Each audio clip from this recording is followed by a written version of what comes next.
Assalamualaikum warahmatullahi wabarakatuh.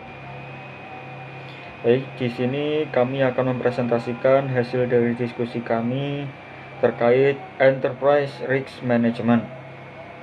Sebelumnya, perkenankan kami untuk memperkenalkan diri. Saya Bima Pawang Alam dan juga ada dua teman saya, ada Wahyuni Lestari dan Vini Majidatur Rizkia. Baik, langsung saja kita masuk ke dalam materi. Yang pertama terkait pengertian dari Enterprise Risk Management. Ya, menurut para ahli, menurut Maizaroh dan Lucianda, bahwa manajemen risiko atau Enterprise Risk Management merupakan suatu strategi yang digunakan untuk mengevaluasi dan mengelola semua risiko dalam perusahaan. Pendekatan terhadap pengelolaan risiko organisasi sering disebut dengan manajemen risiko. Kemudian dari Edo dan Luciana adalah sebagai berikut. Manajemen risiko adalah proses di mana metode yang digunakan oleh perusahaan untuk mengelola risikonya yang berhubungan dengan pencapaian tujuan perusahaan, dan risiko merupakan bagian yang ada di dalam suatu bisnis. Berdasarkan pengertian Enterprise Risk Management yang dikemukakan, dapat disimpulkan bahwa Enterprise Risk Management merupakan strategi perusahaan dalam menjalankan kebijakan-kebijakan yang ditempuh agar mengelola risiko untuk memberikan keyakinan yang memadai mengenai pencapaian tujuan perusahaan. Kemudian, kegunaan Enterprise Risk Management. Menurut Darmawi, manajemen risiko suatu perusahaan, manfaat manajemen risiko dibagi menjadi lima kategori utama. Yang pertama, kegunaan Enterprise Risk Management ini, manajemen risiko mungkin dapat mencegah perusahaan dari kegagalan. Yang kedua, manajemen risiko menuang secara langsung peningkatan laba. Yang ketiga, manajemen risiko dapat memberikan laba secara tidak langsung.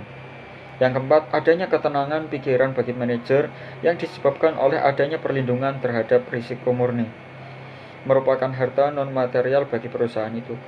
Yang kelima, manajemen risiko melindungi perusahaan dari risiko murni, dan karena kreditur, pelanggan, dan pemasok lebih menyukai perusahaan yang dilindungi, maka secara tidak langsung menolong meningkatkan public image. Menurut Darmawi, hal tersebut dilaksanakan melalui sejumlah kegiatan berurutan, yaitu identifikasi risiko, mengetahui adanya risiko, sifat risiko yang dihadapi, dan dampaknya. Identifikasi risiko merupakan proses penganalisisan untuk menemukan secara sistematis risiko yang mungkin timbul.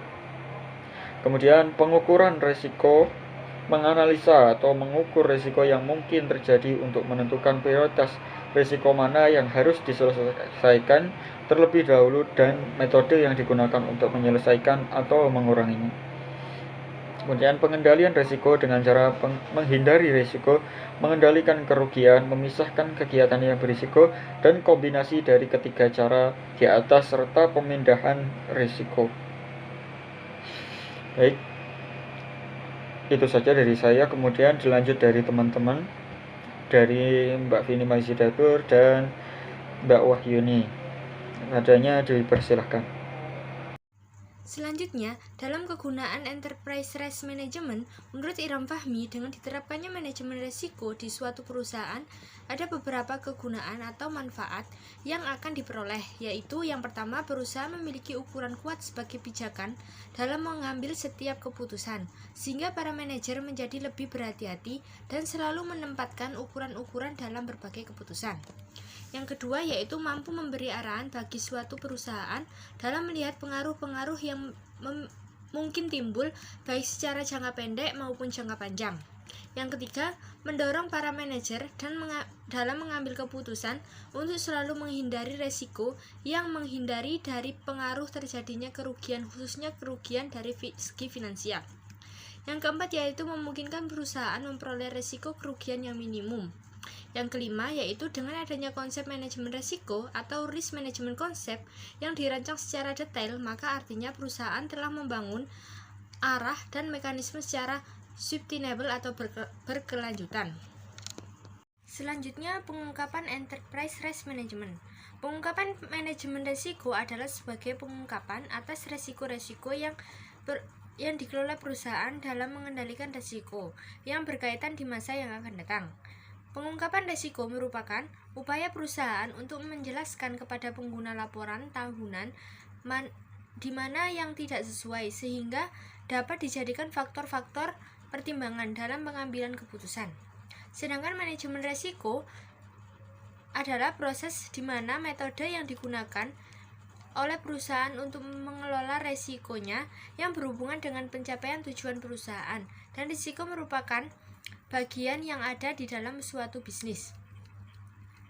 Menurut Arman dan kawan-kawan, mengungkapkan enterprise risk management adalah ERM diskontur dapat diartikan sebagai pengungkapan atas risiko-risiko yang telah dikelola perusahaan atau ungkapan atas upaya perusahaan dalam mengendalikan risiko.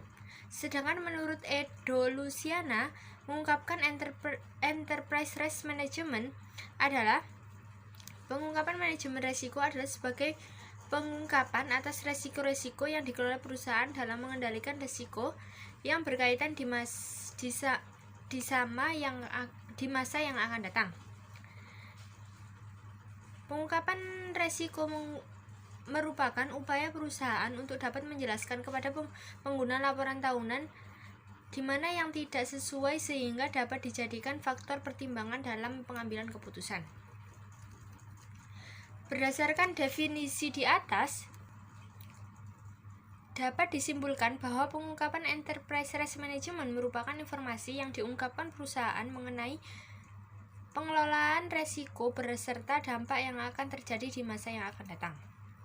Selanjutnya yaitu kerangka enterprise risk management.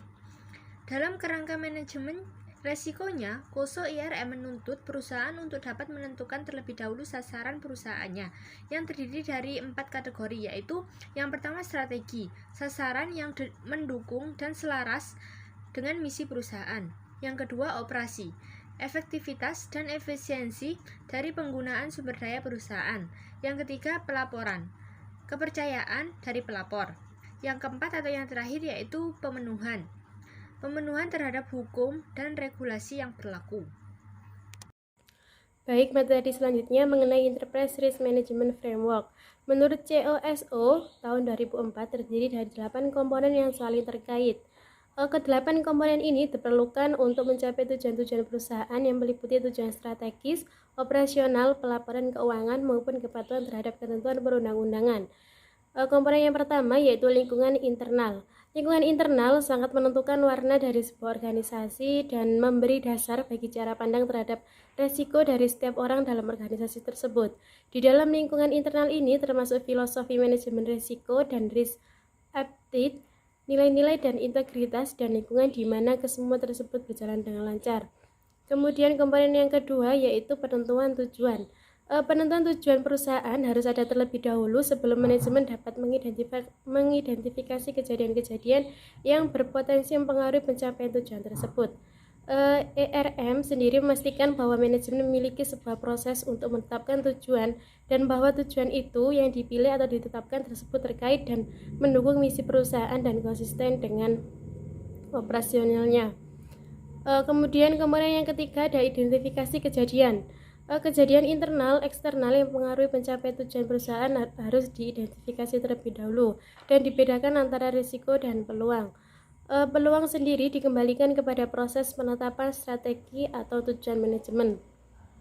Selanjutnya, komponen yang keempat ada penilaian risiko. Risiko dianalisis dengan memperhitungkan kemungkinan terjadi dan dampaknya atau impact sebagai dasar bagi penentuan pengelolaan risiko tersebut.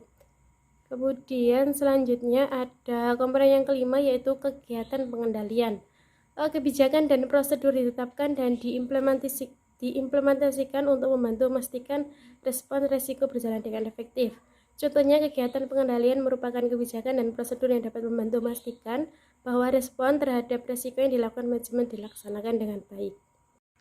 Baik, slide selanjutnya yaitu di sisi lain bahwa kerangka COSO ERM merupakan model 3 dimensi untuk memahami resiko perusahaan yang berlaku untuk semua industri dan mencakup semua jenis resiko.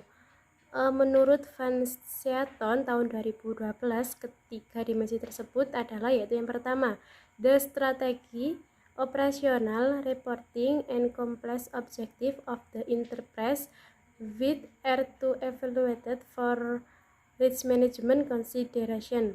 Kemudian yang kedua ada the rest component of the model, meliputi the internal environment, objective setting, event identification, risk assessment, risk response, control activity, information and communication, and monitoring.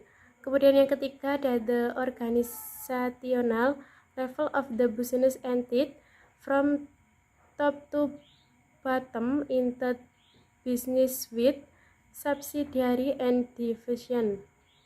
Ketiga dimensi tersebut diilustrasikan dalam ERM COSO Group sebagai berikut. Di PPT sudah dicontohkan gambar 1.1 yaitu gambar ERM COSO Group. Di gambar tersebut yaitu setiap komponen dalam ERM harus menjadi pertimbangan bahwa berbagai tingkatan organisasi dan bukan hanya menjadi pertimbangan satu fungsi, unit atau departemen saja. Oleh karena itu, agar efektif ERM harus dilaksanakan oleh three line of defense dalam perusahaan. Slide selanjutnya mengenai indikator pengungkapan enterprise risk management. Pengukuran ERM menggunakan kriteria 108 pengungkapan berdasarkan dimensi COSO ERM framework yang mencakup 8 dimensi, yaitu yang pertama lingkungan internal, yang kedua penetapan tujuan, yang ketiga identifikasi kejadian, yang keempat penilaian resiko, yang kelima respon atas resiko, yang keenam kegiatan pengawasan, yang ketujuh informasi dan komunikasi, dan yang terakhir yaitu pemantauan sesuai dengan penelitian Descender.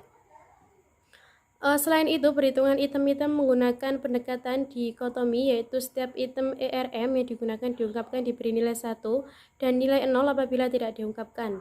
Setiap item akan dijumlahkan untuk memperoleh keseluruhan indeks ERM masing-masing perusahaan dengan menghitung jumlah pengungkapan dan dibagi dengan total item pengungkapan sebanyak 180 item. Informasi mengenai pengungkapan ERM diperoleh dari laporan tahunan dan situs perusahaan. Kemudian proxy yang digunakan untuk mengukur pengungkapan ERM adalah indeks ERM disclosure.